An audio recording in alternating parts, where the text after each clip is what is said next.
Nasib Cindy Lutfiana setelah polemik lomba cerdas cermat 4 pilar MPR terus menjadi sorotan publik.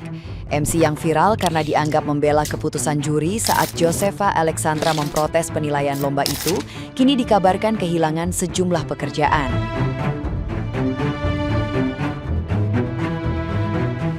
Salah satu wedding organizer bahkan memutus kerjasama setelah mengaku kecewa dengan sikap Cindy, baik saat memandu acara pernikahan maupun ketika menanggapi protes peserta cerdas cermat yang dianggap hanya sebatas perasaan semata oleh netizen yang budiman.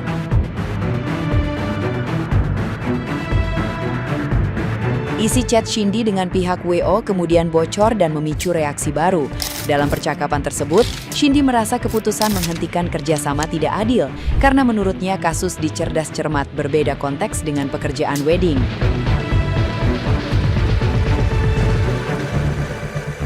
Ia juga menilai permintaan maafnya seharusnya cukup untuk menutup polemik yang berkembang. Namun pihak WO justru merasa sikap tersebut memperlihatkan karakter asli Cindy sebagai MC. Di tengah hujatan publik, Cindy mengaku pasrah kehilangan pekerjaan, meski sedih karena merasa dijatuhkan dan dihakimi oleh rekan seprofesi sendiri secara terbuka.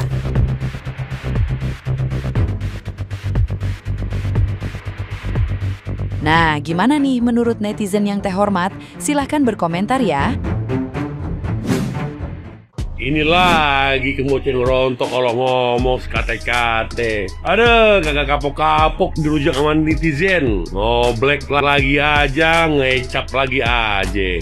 Dimana dia katakan dinonaktifkan gara-gara hiraukan protes peserta. Yang penting saya perform. Aduh, rang-rang sawah, perform. Kalau otak kagak dipakai, percuma perform bagaimanapun juga. Kalau perform itu gunakan otak sama kecerdasan. Ini cerdas setengah kagak ada, otak apalagi. Lelaguan. Ini alasan kenapa Tuhan tidak menjadikan gue hakim atau pengacara. Kemarin gue benci banget sama MC-nya. Sekarang gue ngeliat dia dipecat, kasihan juga. Maksud gue, lo ngerti kan, indis ekonomi yang susah banget nyari duit gitu kan, nyari kerjaan. Terus kayak dia harus kehilangan cuma gara-gara, ya nggak cuman sih, masa emang itu besar ya, kesalahan dia besar gitu. Cuma kasihan aja gitu. Gimana sih gue ngomongnya, takut dibully juga gue nanti. Cuman ya gitu. Ini di otak gue gini nih, kan itu si adeknya udah dapat beasiswa nih, kalau bisa satu grup dikasih, jangan cuma satu orang, kan kasihan ya. Terus sisanya nih yang pelakunya ya udahlah bukain pintu maaf sebesar-besarnya gitu. Ya nggak tahu sih gue, soalnya ya kebawa perasaan doang sih ini. Sebagai seorang MC, aku menyadari bahwa sekecil apapun skala acaranya, MC pasti punya resiko teknis maupun non-teknis. Seringkali kita dituntut untuk mampu mengambil keputusan dalam hitungan detik dan di bawah tekanan. Dari insiden ini kita belajar bahwa MC harus punya skill krisis management. Itu sangatlah sulit, tidak mudah sama sekali. Dari kejadian ini tentunya menjadi pengingat bagi kita semua, khususnya bagi saya sendiri, bahwa tujuan utama MC adalah menjadi jembatan komunikasi, memastikan setiap acara berjalan dengan lancar, berjalan dengan tenang, dan netralitas harus diutamakan. Apapun yang terjadi, dinamika apapun yang terjadi di atas stage itu adalah kunci sebuah profesionalisme. Perasaan adik-adik aja. Buat sesuatu bunyi kok perasaan adik-adik saja. Rame deh lomba cerdas cermat kemarin, dan itu MC-nya kan ya begitulah, apalagi jurinya, ampun. Begini ya, sebagai orang yang lumayan cukup banyak ada pengalaman public speaking di depan banyak orang atau di atas panggung gitu, memang situasi live sama situasi yang bukan live itu beda banget. Kalau di live itu ada situasi yang unscripted, yang tahu-tahu kamu harus ngomong bukan kalimat terbaik malah, tapi kalimat yang paling cepat. Kadang-kadang niatnya oke, cuman keterimanya nggak enak. Karena di atas panggung itu kan bukan cuman bunyi doang, makna juga sangat berarti. Bisa jadi menenangkan, bisa juga jadi melukai. Itu ada tekanannya, di situ ada suasana ruangan, dan aku pun juga pernah salah gitu. Dan kata-kata yang keluar spontan, itu malah jadi pembelajaran kan. Tapi aku sangat sepakat kalau pemilihan menurut perasaan adik-adik aja itu memang kurang tepat sih. Dan memang layak dikritik, tapi untuk pembelajaran, bukan untuk pointing, nunjuk-nunjuk sana-sini, nyala-nyalain. Jadi ngomong di depan banyak orang, public speaking itu memang kesadaran atau awareness, itu juga penting.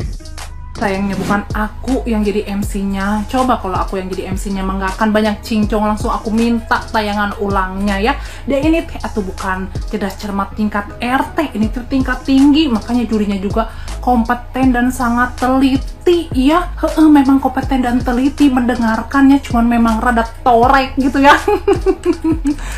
Kan ini teh menjunjung sportivitas atau ya, menjunjung sportivitas mah apa susahnya tuh minta tayangan ulang. Kayak kita kalau nonton bulu tangkis dengan ini ragu ini teh bola masuk atau keluar ya, simple, tinggal minta tayangan ulangnya, ketahuan langsung kan. Wayahna ya teteh MC, sekarang teteh MC lagi jadi perbincangan hangat di seluruh Indonesia ya.